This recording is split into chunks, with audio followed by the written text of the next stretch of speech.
सप्त मानस शांत हों जिनके गुणों के गान में, वे वर्धमान महान जिन विचरे हमारे ध्यान में।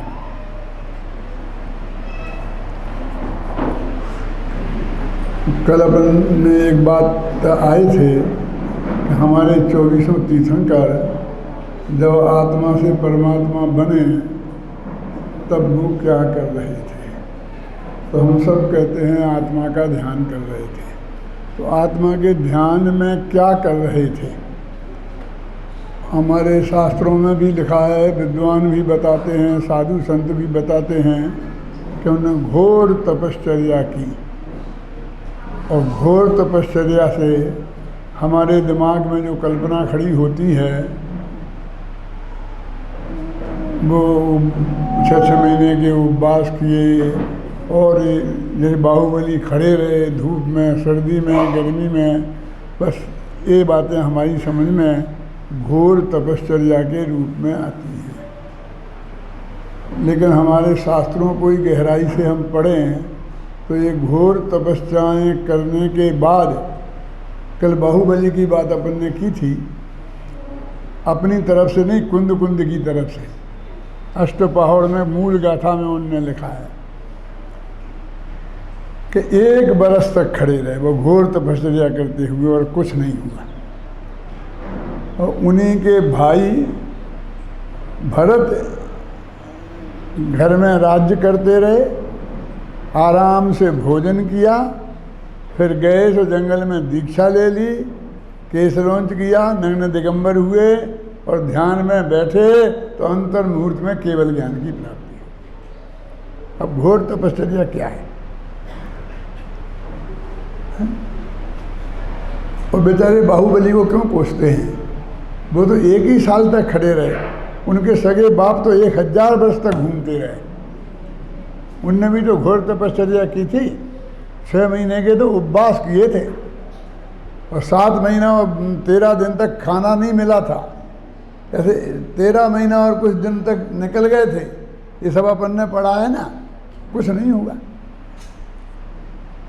यदि इसका नाम घोर तपश्चर्या है, भोजन नहीं करने का, धूप में खड़े रहने का, धूप में खड़े रहोगे तो पसीना निकलेगा, कर्म नहीं झरेगी, पसीना झरता है। जैन दर्शन की तपश्चर्या तो वो है जो भरत चक्रवर्ती ने 1 घंटा पहले खाना खा के और अंदर में बैठ गए थे और अंतर मुहूर्त में केवल ज्ञान हो गया। वो क्या था? मैं वो आपको बताना चाहता हूँ कि भरत चक्रवर्ती ने क्या किया था और क्या करना है। हमें आत्मा का अनुभव भी करना हो, चौथा गुणस्थान प्राप्त करना हो सुरेश जी, और केवल ज्ञान प्राप्त करना हो, दोनों का एक ही रास्ता है। ये करुणानि योग वाले जानते हैं कि 3 करण होते हैं, अधाकरण, अपूर्वकरण, अनिवृत्तिकरण। ये तीनों करण मिथ्यात्व के नाश के लिए भी होते हैं, दर्शन मोह के नाश के लिए, और तीनों करण चारित्र मोह के नाश के लिए भी होते हैं। ये होते हैं चौथे गुणस्थान के पहले, और वहाँ होते हैं 8वें, 9वें और 10वें गुणस्थान, 7वें, 8वें और 9वें गुणस्थान में। दोनों एक ही प्रक्रिया है। एक से दर्शन मोह का नाश होता है और एक से चारित्र मोह का नाश होता है। और उसकी प्रक्रिया प्रथमानि योग वालों से पूछोगे तो बताएंगे बेलें चढ़ गई, ये हो गया, वो हो गया। करुणानि योग वालों से बताएंगे तो कहते उस 70 कोड़ा कोड़ी प्रमाण जो स्थिति थी मिथ्यात्व की, वो अंतः कोड़ा कोड़ी प्रमाण रह गई, और फलाना का उपकर्षण हुआ, अपकर्षण हुआ, विसंयोजन हुआ। इतने घुमाएंगे कि तुम्हारी तपश्चर्या हो जाएगी। अब मैं अध्यात्म के हिसाब से, कुंद कुंद के हिसाब से ये बताता हूँ कि वे क्या होता है, वे करण क्या होते हैं, शुद्धोपयोग क्या होता है, आत्मानुभूति क्या होती है, उस वक्त क्या होता है, वो बात मैं आपको बताना चाहता हूँ। 3 बातें तो उन्होंने पहले ही मना कर दी। कहा माँ चिट्ठई, माँ माने होता है नहीं। जो अपन नहीं बोलते ना, संस्कृत में माँ माने नहीं होता है, वैसे हिंदी में भी होता है। जब आप अपने बच्चे से कहते हो ऐसा मत कर, तो मत क्या है? ये संस्कृत का माँ है, उसका मत है। माँ माने नहीं कि माँ चिष्ठई, कोई चेष्टा मत करो। क्या अर्थ निकालते महेश हम इसका? बिल्कुल हिलो मत। सारी ताकत हम नहीं हिलने में लगा देते हैं।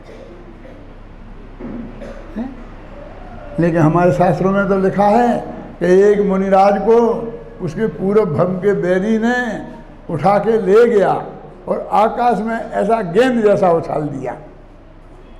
अब वो आकाश में कैसा स्थिर रहेगा? घूमता घूमता उल्टा सीधा होता, और वहीं बीच में उसे केवल ज्ञान हो गया। और वो ऐसा घूमता ही रहा आकाश में, स्थिर नहीं रहा। मैं ये कहना चाहता हूं, अभी तक तुम इस शरीर के हिलाने के प्रयत्न में लगे थे और उसे रोकने के प्रयत्न में लग गए, बस हिल ना जाए। जो कुछ कर रहे शरीर का ही तो कर रहे, आत्मा का क्या कर रहे? मैंने धर्म के 10 लक्षण किताब में आकिंचन धर्म के दिन के प्रकरण में एक बात लिखी है, ध्यान से पढ़ना आप कभी अभी अपनी पढ़ो तो, कि कुछ लोग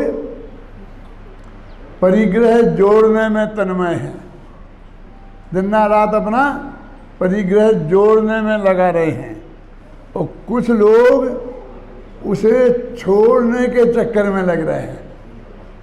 समझ लेना कौन कौन आ गए। कुछ जोड़ने में लग रहे हैं, एक गृहस्थ लोग जोड़ने में लग रहे हैं, और संत लोग छोड़ने में लग रहे हैं। अभी तो कुछ दिनों बाद झूठा हो जाएगा कि संत लोग छोड़ने में लग रहे हैं, क्योंकि हमारे इस देश में तो कौन जाने, वो क्या नाम है ना अपना, वो उद्योगपति बन गया ना एक, रामदेव बाबा, ऐसे सबसे उद्योगपति बन जाने वाले हैं। कुछ लोगों को छोड़ने की धुन सवार है, लेकिन एक कोई विचार नहीं करता है कि परिग्रह कहते किसे हैं, उसके बारे में कोई नहीं सोचना चाहता। और जब भी परिग्रह की बात आएगी तो रुपया पैसा धन दान मकान इनकी बात आएगी। आप अभी खिलखिला के हंस रहे हैं, ये क्या है? ये 24 परिग्रहों में भाई साहब इसका भी एक नाम है। अभी मैं आ रहा था वहाँ से, तो आप पढ़ रहे थे, परिहास भी है परिग्रह, जग को बताया आपने, हे पद्म परमात्मा। समझे ना? परिहास भी एक परिग्रह है, ये हंसना भी परिग्रह है। हम जाते हैं, भैया इधर आओ, भैया इधर आओ, तुम बताओ हम में क्या कमी है? नहीं महाराज क्या बात करते हो, आप में क्या कमी हो सकती? नहीं नहीं बताओ बताओ, डरो मत डरो मत, आप बताओ हम में क्या कमी है। मैंने कहा हमने कब कहा कि कमी है आप में? अब जबरदस्ती हमको क्यों पकड़ रहे हो? हम क्या बताएं आपकी कमी? हाँ नहीं नहीं बता दो, क्योंकि तुम हमें नमस्कार नहीं करते हो ना, इसलिए कुछ ना कुछ कमी तो जरूर है। क्यों? और एकदम खिलखिलाकर हंसने लगे। मैंने कहा महाराज यही कमी है, ये जो तुम हंसे हो ये भी एक परिग्रह है, ये आपको पता है, आप इसे परिग्रह मानते हैं, आपको ऐसा लगता है कि हमने कोई पाप किया है। क्यों? हंसना भी पाप, गजब हो गया। डरना भी पाप, एक चूहा निकला है यहाँ तो सब भागेंगे, तो ये भय नाम का परिग्रह है। हमें अभी पता नहीं है परिग्रह सबसे बड़ा पाप है, क्योंकि उसमें मिथ्यात्व भी शामिल है। और क्या परिग्रह, हम तो बाहरी चीज़ों को ही परिग्रह समझते हैं, अंदर समझते ही नहीं। ऐसे ही तपस्या ऐसे ही समझते हैं, फिर तो बात ये खाना नहीं खाने को, ये नहीं करने को, वो नहीं करने को।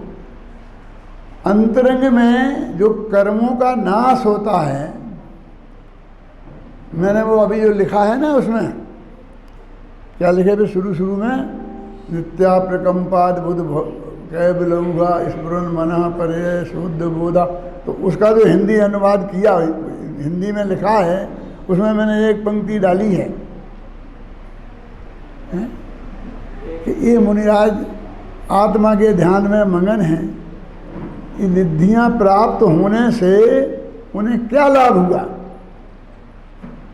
वो विष्णु कुमार को हो गई थी एक निधि प्राप्त, बेचारे को पता ही नहीं थी। किसी दूसरे ने जाके बताई कि तुम्हें विक्रिया रिद्धि हो गई है, अब तुम बचाओ जाके मुनिराजों को। तो विक्रिया रिद्धि प्राप्त होने का पता चलते ही सबसे पहले क्या हुआ कि मुनि पद छोड़ना पड़ा है? छोड़ा था ना मुनि पद, बामनिया का भेष धारण करना पड़ा। क्यों? उस भेष में वो जमीन मांगनी पड़ी है? जमीन मांगनी पड़ी और फिर झूठ बोलना पड़ा। बामनिया में मांगी, इतने बड़े बन गए लेते वक्त। रिद्धियों से ऐसा होता है। और फिर प्रायश्चित लेना पड़ा, दीक्षा भंग हो गई। आप जानते हैं जब द्वारा दीक्षा लेते हैं तो सबसे जूनियर हो जाते हैं। हम मतलब 25 वर्ष पुराने सीनियर हैं, तो 25 वर्ष तक जो दीक्षित हुए हैं वो सब हमें नमस्कार करते हैं। अब हमारा दीक्षा छेद हो गई और हमने द्वारा ली, तो उसके बाद जिनने हमसे दीक्षा ली उन्हें भी हमें नमस्कार करना पड़ेगा। ये पुरस्कार है कि दंड? क्या मिला बताओ तो मुझे रिद्धियों से। मैंने इसमें बहुत मार्मिक एक पंक्ति लिखी है, आत्मा के चिंतन में, आत्मा के ज्ञान में वे तो निरंतर लगे रहते आत्मा के ध्यान में। पेज नंबर 11 पे है, आपकी पास किताब है ना, उसमें। कैसे कहें उन मुनिवरों से तुम बताओ हे प्रभु, निज आत्मा का को छोड़कर हे प्रभु हम पर ध्यान दो। भगवान महाराज हमारे पर कृपा करो, थोड़ी कृपा करो, हमारी तरफ देख लो, हमारा भी कल्याण कर दो। कि मैं कहता कैसे कहें, वे अपने आत्मा के ध्यान में लग रहे, सारी दुनिया को छोड़ के, घर बार छोड़ के, बाल बच्चे छोड़कर, पत्नी को छोड़कर, नग्न दिगंबर दशा धारण करके और अपने आत्मा के ध्यान में लग रहे। हमारी हिम्मत नहीं पड़ती कि हम उनसे कहें कि महाराज थोड़ा हम पे भी ध्यान दो। ठीक है, अच्छा काम है, डिस्टर्ब करना अच्छा है उन्हें, है? कैसे कहें हे प्रभु हम पर ध्यान दो, वे कितना महान काम कर रहे हैं। तो समझ रिद्धियाँ तो आपको मालूम है कि हाँ मालूम है। हाथ में पानी डालो वो दूध हो जाए, दुग्धस्रावी।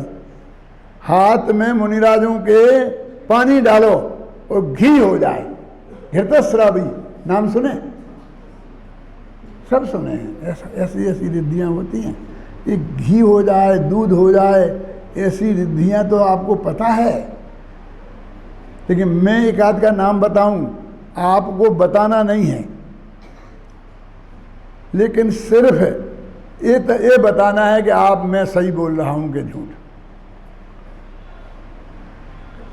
मैं वो रिद्धियों का नाम बोलूंगा, घृतस्रावी, दुग्धस्रावी, अमृतस्रावी, जो भी नाम हैं, बस तुमको हाँ और ना कहना है। और वो भी मन में, मुँह से नहीं बोलना है, क्योंकि मुँह से बोलोगे तो तुम्हारी भी इज्जत जाएगी और हमारी भी जाएगी। पहली रिद्धि का नाम है केवल ज्ञान। ठीक है, सही बोल रहा हूँ भाई साहब? बोलो बोलो जल्दी, है? नहीं पता कि सही बोल रहा हूँ कि झूठ बोल रहा हूँ। रोजाना पढ़ते हैं, नित्या प्रकंपाद्भुत कई वेलऊघा स्फुरन मना पर है शुद्ध बोधा, दिव्यावधि ज्ञान बल प्रबोधा, स्वस्ति क्रियासु परमर्ष। पहली रिद्धि का नाम केवल ज्ञान है भाई साहब। हमें पता ही नहीं। हमें तो वो रिद्धियाँ मालूम है, दूध की घी वाली। हमारे भोजनालय में वो महाराज भोजन आहार ले जाएं तो चक्रवर्ती की सेना खा जाए तो भी हमारा भोजनालय का भोजन खत्म नहीं हो, ऐसा ऐसी अप्सरिद्धि हो जाती है। क्या बोलते उसे? सबको मालूम, पक्की बात मालूम है, केवल ज्ञान की मालूम नहीं है। माने जो असली रिद्धि है, नंबर 1 की रिद्धि है, भगवान महावीर को एक आध रिद्धि थी, आपको मालूम है? एक आध कौन सी थी? फिर केवल ज्ञान तो था, तो पहली रिद्धि तो थी कि नहीं थी? यानी हमको लगता ही नहीं है वो रिद्धि जैसी। क्यों? हमें कोई वो महान चीज लगती ही नहीं है। वो तो सभी को होती है, सबको होती है, तो महान चीज नहीं है।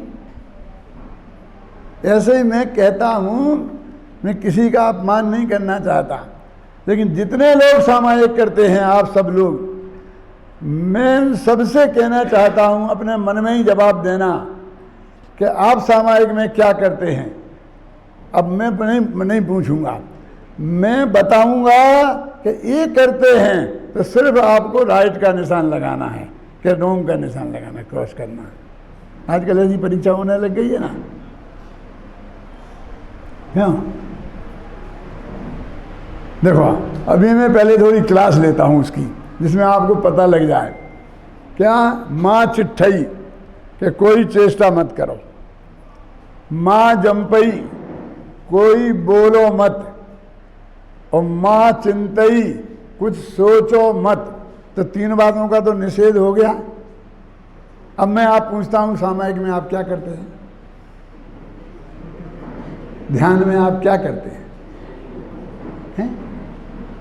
यदि मैंने ये बात पहले आपको नहीं बताई होती तो आप फटाफट बोल देते कि नमोकार मंत्र का जाप करते हैं, भक्तांबर जी का पाठ करते हैं, ये सोचते हैं बुद्धोहम शुद्धोहम निरंजनोहम, माघ नंदी के सूत्र, फलाने नंदी के सूत्र, ये बोलते हैं। ये कह रहे हैं कि ये सब कुछ, इनमें कुछ भी ध्यान नहीं है, इससे कुछ होने वाला नहीं है, इससे बंद होने। मैंने इसमें ये लिखा है कि पर परमात्मा का ध्यान करोगे तो कर्म का बंद होगा, मोक्ष नहीं होगा। किसको याद है? कहाँ लिखा? पर अपने आत्मा का ध्यान करोगे तो कर्म कटेंगे। हैं? हाँ बोलो, शांति पाठ की लास्ट लाइन निकालो। देखो, अब शांति पाठ की क्या दुर्दशा हो रही है, वो शांतिनाथ भगवान जुड़ गए उसमें। अब शांतिनाथ भगवान से शांति पाठ का क्या लेना देना है? तो शांति शब्द मिलना चाहिए हमारे लिए, बस शांति। और फिर हमने उनको लोकेट कर दिया, पंचम चक्रवर्ती पेधारी, 16 में तीर्थंकर, सुखकारी हो कामदेव, फलाने देव। अरे अब तो हम बदल ही नहीं सकते हैं। देखो शांति पाठ में लिखा है, क्या लिखा मैंने?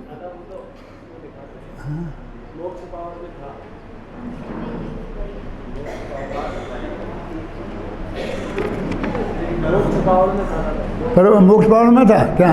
मोक्ष पावर की पंक्तियां थी जब उसमें, वो मोक्ष पावर में तो हम सिद्धाचार्य पाठक है, वो नहीं है। मैंने इसमें लिखा है आपने कि भाई जो तुम पर किसी भी पर परमात्मा का, आदिनाथ से लेके महावीर तक का, किसी का भी ध्यान करोगे,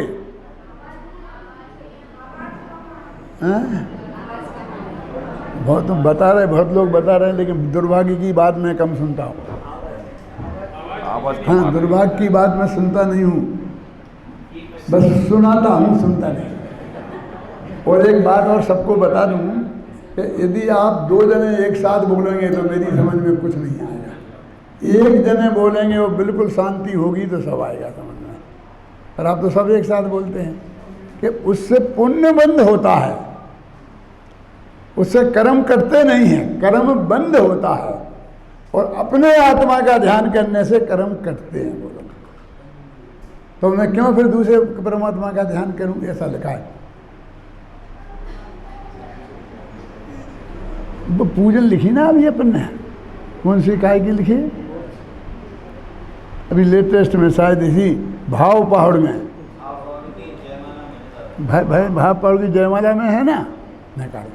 भाव पहाड़ की जयमाला में लिखा कि किसी भी परमात्मा का तुम ध्यान करोगे तो किसी ना किसी कर्म का बंध होगा, कर्म कटेंगे नहीं। और अपने आत्मा का ध्यान करोगे तो कर्म कटेंगे। तो हे प्रभु, हम आपसे ही पूछते हैं कि हम आपका ध्यान क्यों करें, अपना क्यों नहीं करें। तो प्रभु कहते बेटा हमने कब कहा कि तुम हमारा करो, हम तो यही कहते हैं समोसन में बैठकर कि तुम अपने आत्मा का ध्यान करो, तुम अपने आत्मा का ध्यान करो, तुम अपने आत्मा का ध्यान करो, हम तो यही कहते हैं। मुझे याद क्यों नहीं आ रहा, इसलिए नहीं आ रहा, एक पंक्ति बता दूंगा तो तुम पूरे कैसे पढ़ोगे, तुम्हें तो पूरा पढ़ना है ना। विधान करोगे तो आदि से अंत तक पढ़ोगे कि नहीं सुरेश जी? तुम्हारी मांग पे लिखा है मैंने, क्या बोला था सर बबलू ने कि सुरेश जी ने कहा है, कलकत्ता वालों ने कहा है कि अष्टपौर का विधान बना दो। नहीं तो मेरा विचार नहीं था अष्टपौर पे, अष्टपौर के बारे में मेरी राय ज़्यादा अच्छी नहीं थी।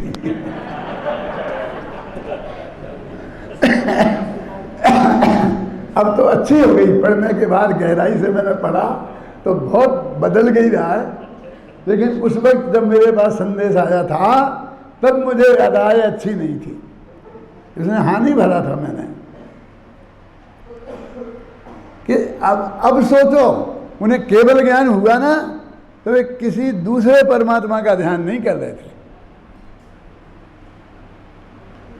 तो ना तो कुछ कर रहे थे मैंने चेष्टा कर रहे थे, मैंने शरीर से कुछ नहीं कर रहे थे। हैं? हम तो पहले ही से शुरू करते हैं, रीढ़ की हड्डी को सीधी रखो। हैं? अब हम रीढ़ की हड्डी को सीधी रखेंगे तो इस बात का हमें ध्यान रखना पड़ेगा कि नहीं? ध्यान हटते ही ऐसी हो जाएगी। देखो ऐसा हाथ करो, देखो ऐसा।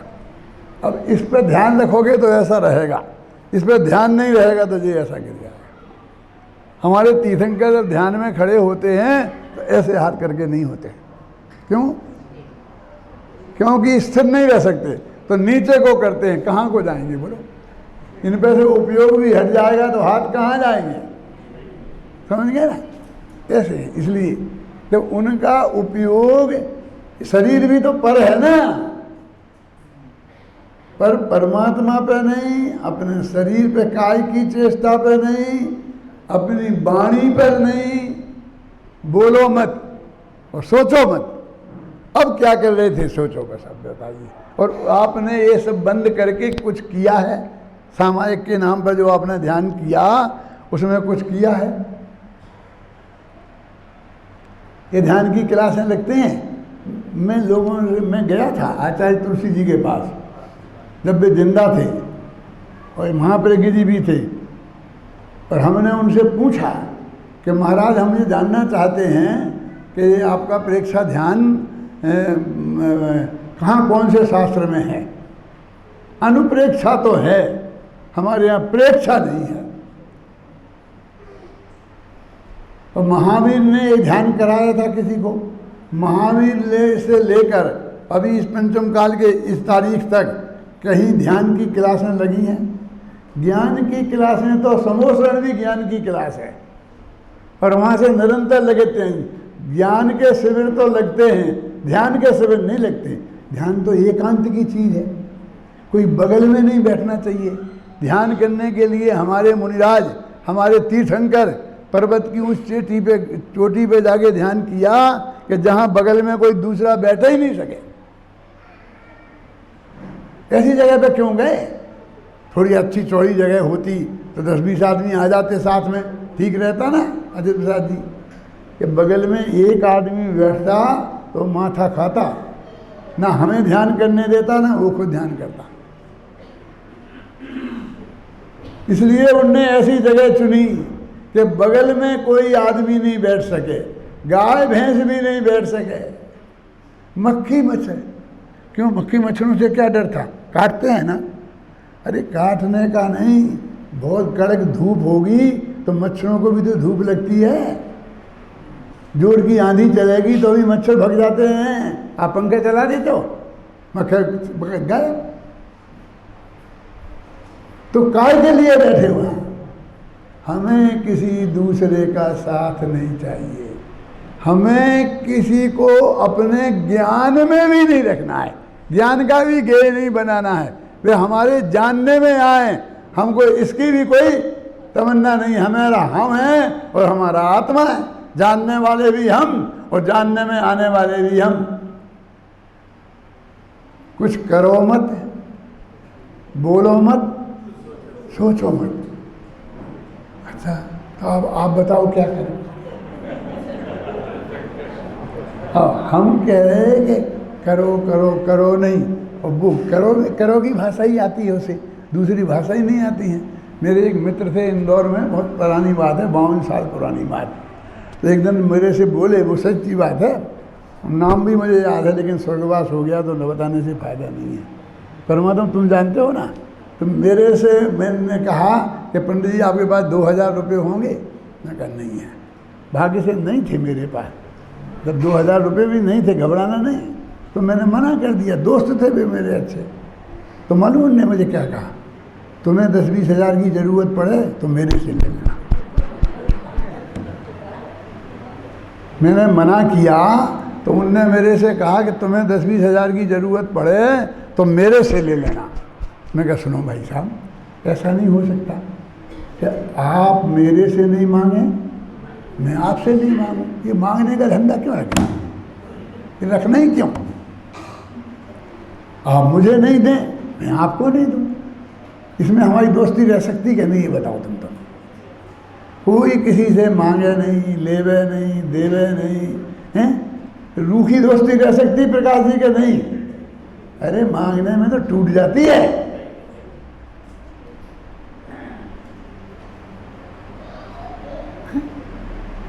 बोलो हम किसी का ध्यान करें, कोई हमारा ध्यान करे। ये तो शादी होती है, पति पत्नी होती है, तब ऐसा होता है कि पत्नी पति का ध्यान रखती है, पति पत्नी का ध्यान रखता है, हैं? ये तो मुक्ति के मार्ग में गए हैं, सारी जगत को छोड़ के गए हैं, उन्हें किसी दूसरे से क्या लेना देना है? कल अपन ने अगली पंक्ति पढ़ी थी ना, क्या पढ़ी थी? सोचो नहीं, बोलो नहीं और चेष्टा भी मत करो। हमारे बच्चों को तो सब रट गया है। उत्कृष्टतम यह ध्यान है, निज आत्मा में रत रहो, अपने आत्मा में लीन रहो। जानो जानो कि जानो मत, जानना होने दो। जानना होने दो माने जानने में भी कोई कोशिश मत करो। तो हाथ को कैसा रखें कि जैसा रहने दो। अपन ध्यान में आते ना, हाथ तो ऐसे रखे बोलते ना। अब बोलो आँख का क्या करें, खुली रखेंगे बंद? खुली रखेंगे तो श्वेतांबर हो जाएंगे। कल कह रहे थे ना क्या, यहाँ भगवान की आंखें पूरी खुली थी, ऐसी थी ऐसी थी। कैसी रहने दें, आँख का क्या करें? तो कहते छोड़ दो, जैसी रहने दो। कि शास्त्र में लिखी नासाग्र दृष्टि, नाक की नोक को देखो। नासाग्र, नासा के अग्र भाग में अपनी दृष्टि माने निगाह को रखो, सामायिक के काल में ये है। तो हमारे यहाँ एक ध्यान वाले भाई हैं, तो उनने बताना लगे यहाँ आत्मा के प्रदेश होते हैं ना, वो बहुत महत्वपूर्ण होते हैं। उनका ध्यान करो तो जल्दी हो जाए।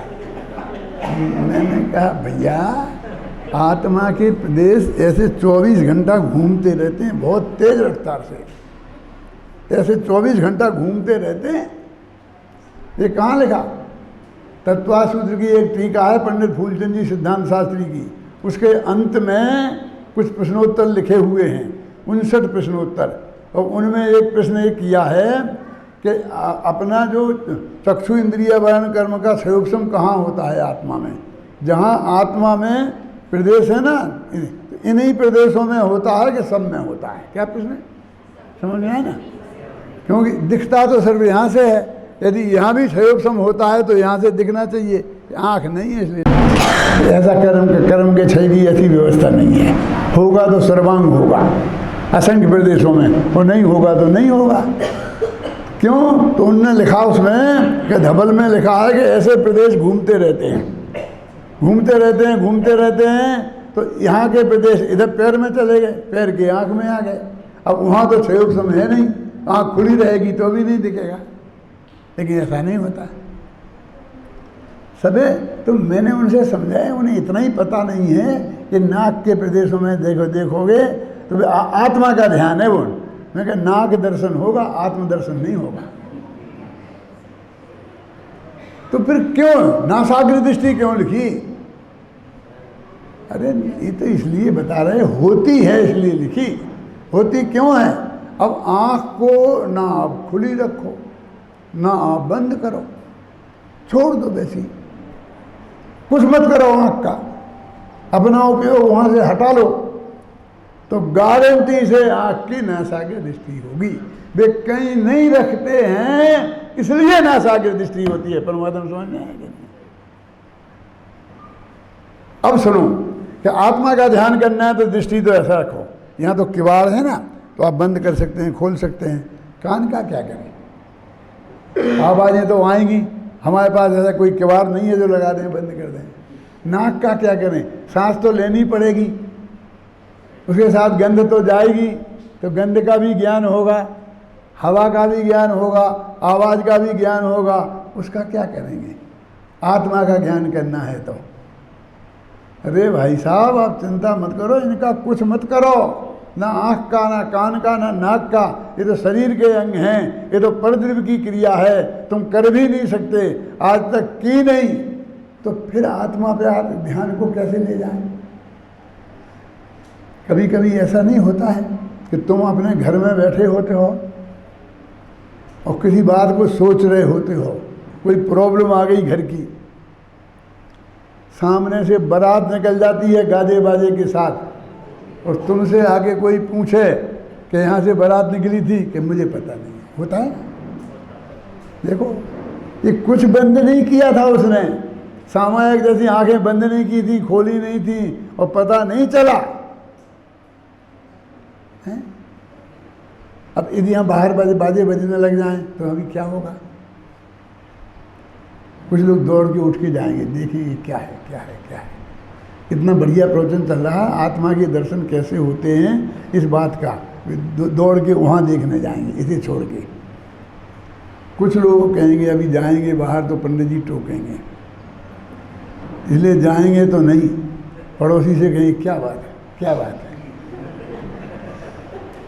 मैंने उनका उपयोग चला जाएगा, उनकी आवाज़ चली जाएगी। बहुत ऐसे होंगे कि जिनकी आवाज़ बोलेंगे भी नहीं, कुछ उठ के जाएंगे भी नहीं, लेकिन मन में सोचेंगे है क्या है क्या है क्या। तो मैंने कहा आप शांत रहो, बाहर बाजे बज रहे हैं और कुछ नहीं है, कुछ होने वाला नहीं है, बम गिरने वाला नहीं है, कुछ नहीं होने वाला, बाजे बज रहे हैं। अच्छा बाजे बज रहे, क्यों बज रहे? क्या आपने कभी बाजे बजते नहीं देखे? ये कौन सी अनोखी बात है? दुनिया में बजते हैं, बज रहे, क्या लेना देना है? हमारा ढंग ज्ञान ध्यान कितनी जगह भंग होता है, कितनी दौड़ दौड़ के यहाँ जाता है। अब वे कहते हैं कि कुछ नहीं, सोचो, आप समझेंगे ना, ऐसा हो सकता होगा। वो करने गए थे पर्वत की चोटियों पे हमारे 24 तीर्थंकर, उनने वो किया था वहाँ, जिससे उन्हें केवल ज्ञान की प्राप्ति हुई। वो आपने किया कि हमें आत्मा का अनुभव नहीं हुआ, हमने बहुत कोशिश की, हमने बहुत कोशिश की, लेकिन हमें आत्मा का है। और आजकल वो बहुत लोगों को होता है। देखो एक खतरनाक बात कहता हूँ, सब लोग मेरे से पूछते हैं कि साहब हमने बहुत कोशिश की और हमें आत्मा का अनुभव नहीं हुआ।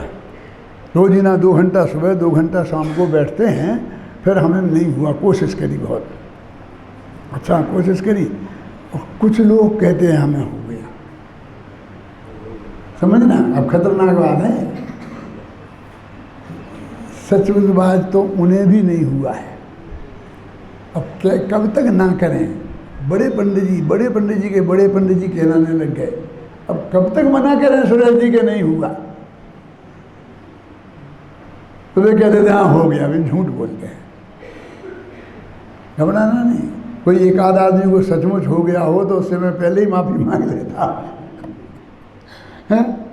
लेकिन क्योंकि वो जैसा बताते हैं अपने विकल्पात्मक ज्ञान को मैं कि मुझे ऐसा आत्मा दिखा, आत्मा वैसा है ही नहीं।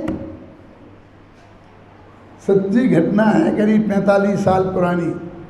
हमारे कोटा के आसपास एक बहन को समय दर्शन हो गया था।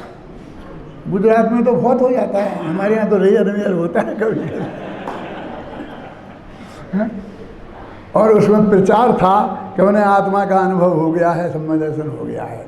और ये कहते थे लोग कि युगल जी ने सर्टिफाइड कर दिया है, और युगल जी के नाम से बात चल रही थी। एक छोटा सा गांव था जहाँ वेदी प्रतिष्ठा थी। एक मुमुक्षु भाई थे बहुत अच्छे, अभी भी हैं वो जिंदा। तो उनने बुलाया तो युगल जी भी गए, मैं भी गया, बाबू भाई भी गए। हम सब उस छोटे से गांव में, गांव का नाम था जयथल, बहुत छोटा सा गांव है राजस्थान का। वहाँ वो बाई आई थी, उसका पति भी साथ में था। अब जब आई तो वो सब हम तीनों जन विद्वान बैठे थे, तब वहाँ भी आई। और वो तो बोलती नहीं थी, घूंघट में थी, और वो पति बोलता था, इनको समय दर्शन हो गया, इनको ऐसा हो गया, ऐसा होता है, ये होता है, वो होता है, ऐसा बार बार बोलती जाती थी। और ये लैट्रिन को जाती हैं तो उस ज़माने में हाथ में लोटा लेके बाहर जंगल में जाना पड़ता था, इतनी पुरानी बात है। तो बोले इनके हाथ में से लोटा गिर जाता है, वो लोटा गिर जाता है। चाय बनाती हैं तो चाय उबल जाती है, रोटी बनाती रोटी जल जाती है। समय दर्शन के ये लक्षण तो हमने किसी शास्त्र में पढ़े नहीं। तो हम तीनों जने बैठे चुपचाप थे, बिल्कुल शांत। वे दो तो महापुरुष थे, बाबू भाई और युगल जी। मैं ही थोड़ा था बाचाल। तो मैंने कहा भाई साहब, यदि ऐसा होता है इन बहन सी को तो ये किसी न्यूरोलॉजिस्ट को दिखाओ। क्योंकि समय दृष्टि का लोटा नहीं छूटता है। चक्रवर्ती छायक समय दृष्टि होता है और उसका एक निशाना नहीं चूकता है।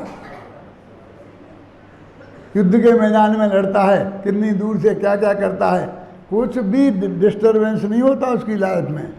ना उसकी रोटी जलती है, ना ये करती, बिल्कुल सब एकदम बढ़िया बनता है, अप टू डेट। और बहुत बढ़िया माल मसाला खाता है, घबराना नहीं। गुरुदेव ने बताया है हमें, वो ये गाय 10,000 गायों का दूध निकालो तो एक गाय को पिलाओ, फिर एक गाय का दूध में ऐसी ऐसी 10 गायों का दूध निकालो तो एक को पिलाओ, ऐसे करते करते वो उसकी खीर बनती है। वो चक्रवर्ती खाता है, वो चक्रवर्ती की पत्नी ही पचा पाती है। तो सारी सेना खाए तो उसे दस्त लग जाए, ऐसा बढ़िया माल मसाला खाता है चक्रवर्ती। समय दृष्टि को ऐसा नहीं होता है कि उसका खाना पीना भी डिस्टर्ब हो गया हो और पता ही नहीं चलता है कि आज ऐसा दाल में नमक है कि नहीं है। क्यों? श्रीमद को समय दृष्टि कहते हैं ना। उनने ऐसा थाली में देख कर कहा कि लौकी में नमक ज़्यादा है, खाया नहीं, ये लौकी हटा दो थाली में से, लौकी में नमक ज़्यादा है। तो लोगों ने कहा तुमने खाया नहीं, चखा नहीं, फिर तुम कैसे कहते हो कि नमक ज़्यादा है? तुम्हें नहीं मालूम? चौकी की वो होती है ना, जब काटते हैं तो चौकोर बनती है ना कली, तो इसकी नोक मुड़ गई है। ज़्यादा नमक नहीं होता तो नहीं मुड़ती। क्या इतनी तीक्ष्ण निगाह होती है समय दृष्टि की? बोलो। जब मैंने इतना कहा तो वो तो आग बबूला हो गया एकदम अंदर से।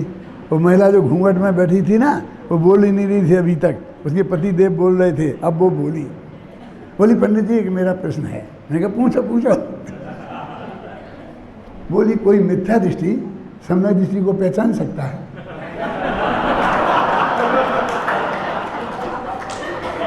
सच्ची घटना है। मैंने कहा बाबू भाई जवाब दो। युगल जी साहब आप बोलो, आपका सर्टिफिकेट है इसके पास, आप बताओ। बोले साहब मैं तो ऐसा नहीं कहा था, इनने मुझे सुनाया था और ये बताया था मुझे समय दर्शन हो गया है, तो मैंने कह दिया था बधाई। क्योंकि और मैं कौन देगा बधाई? सम्यक दर्शन यदि तुम्हें होगा तो सबसे पहले बधाई का हक मुझे है। इसी मतलब मजाक में उनने ऐसा कह दिया, बस वो सर्टिफिकेट हो गया, उसका प्रचार होने लग गया। बोले मैंने साथ में ये भी कहा था कि बहन तुम जैसे विकल्प बता रही हो वैसे विकल्प सम्यक दृष्टियों को नहीं आते। बोले ये भी कहा था कि वो तो उसकी बात नहीं करती है। दोनों महापुरुष तो बोले नहीं। फिर मैंने कहा कि ये बात तो सही है कि वो मिथ्या दृष्टि पहचान सकते कि नहीं पहचान सकते, लेकिन किसी सम्यक दृष्टि को मिथ्या दृष्टियों के सर्टिफिकेट की ज़रूरत पड़ती है सम्यक दर्शन के लिए। तुम हमारे पास क्यों आई? युगल जी का सर्टिफिकेट क्यों बताते फिर तो हो? युगल जी ने कन्फर्म कर दिया। सम्यक दृष्टि को मिथ्या दृष्टियों के सर्टिफिकेट की ज़रूरत नहीं पड़ती। इसलिए मैं ऐसे लोगों को कहता हूँ कि लोग समझते हैं कि ऐसा चल रहा है। अभी जो अपने हैं ना मुनिपंथी लोग, उनको तो नग्न दिगंबर दीक्षा ले ली तो सारी दुनिया में जादू वो है जो माथे पर चढ़कर बोले, सब जानते हैं कि ये मुनिराज हैं, उन्हें तो कहना नहीं पड़ता है।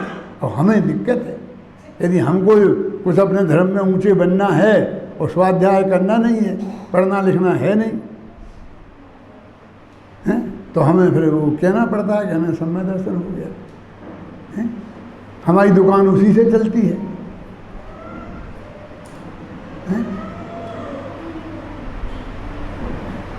सम्यक दृष्टि के विकल्प कैसे होते हैं इतना तक पता नहीं। उस आत्मा के दर्शन के काल में क्या होता है, द्रव्य संग्रह की एक गाथा का पता नहीं कि माँ चिट्ठई, माँ जम्पई और माँ चिंतई, ख्याल में आई ना? सिर्फ जानो और जानो भी मत, जानना सहज होने दो। जानो भी मत क्यों कह रहे? क्योंकि जानने में फिर मैं इसे जानूं और इसे नहीं जानूं, क्या ऐसा विकल्प खड़ा होता है तो फिर उलझ जाते हैं। माने तुम तो जानने की कोशिश मत करो, तो जाने भी नहीं कि जाने नहीं किसने कहा, उसमें तुम कोई कोशिश मत करो। ज्ञान तो भगवान आत्मा का स्वभाव है, तो जानना तो होगा। क्यों होगा कि नहीं होगा? अग्नि को जलने के लिए क्या करना पड़ता है? स्वभाव है अग्नि का जलना, तो जलती रहती, गर्म होना उसका स्वभाव है, तो गर्म तो वो अपने आप ही रहेगी। पानी को गर्म करना हो तो अग्नि के संपर्क में लाना पड़ेगा। अग्नि को गर्म करने के लिए किसी के सहयोग की जरूरत नहीं है। जानना हमारा स्वभाव है, तो चाहे किसको जानेगी? आत्मा को नहीं जाने कि हम कह रहे हैं कि जानना सहज होने दो। आत्मा जानने में आए तो हमें कोई ऑब्जेक्शन थोड़ी है, लेकिन नहीं जानना आवे आत्मा और दुनियादारी का कुछ भी जानने में आवे तो भी घबराना नहीं। 8वें गुणस्थान में भी टोडरमल जी ने लिखा है मोक्ष मार्ग प्रकाशक में, धवल का उदाहरण देकर के गे से गे अंतर होता है ना, अर्थ संक्रांति, व्यंजन संक्रांति और मनव संक्रांति, पर पदार्थ भी जानने में आते हैं और गुणस्थान बढ़ता रहता है, छपक श्रेणी चढ़ती रहती है आगे। उन्हें क्योंकि वीतरागता खंडित नहीं होती। तो हम जानने में भी कुछ नहीं करें तो फिर किसका जानना होगा? कि प्रत्येक ज्ञान की पर्याय उसका गे क्या बने, प्रत्येक ज्ञान की पर्याय उसका गे क्या बने, ये नक्की करके पैदा होती है। माना अनादिकाल से नक्की है कि उसका गे क्या बनेगा। तुम कौन होता है करने वाला? आप यहाँ बैठे हो, मेरा प्रवचन सुन रहे हो और ये खूब जान रहे हो कि ध्यान से नहीं सुनेंगे तो कुछ समझ में नहीं आएगा, फिर भी बीच बीच में जयपुर हुआते हो प्रकाश जी के नहीं कि बच्चे काम ढंग से संभाल रहे हैं कि नहीं संभाल रहे, क्या हो रहा, वो पोता को तक बुखार तो नहीं आ गया, बीच बीच में घूम आते हो बिना टिकट लिए। उपयोग बीच बीच में चला जाता है बाबू जाता। वो कैसे जाता है कि हमारे ज्ञान की पर्याय में उस समय उस ज्ञान को ही जानने की योग्यता थी, इसलिए कोई घबराने की जरूरत नहीं है। एक दफे ज्ञान को भी ढीला तो छोड़ो, अपने माथे का सारा बोझा उतार दो। जिनके माथे भार बे डूबे भव भार में हम तो उतरे पार, झोंक भार को भार में। कर सकते हो तो करो एक दफे, बाकी का सेकंड व्याख्यान में। अब वो आज होगा कि कल होगा।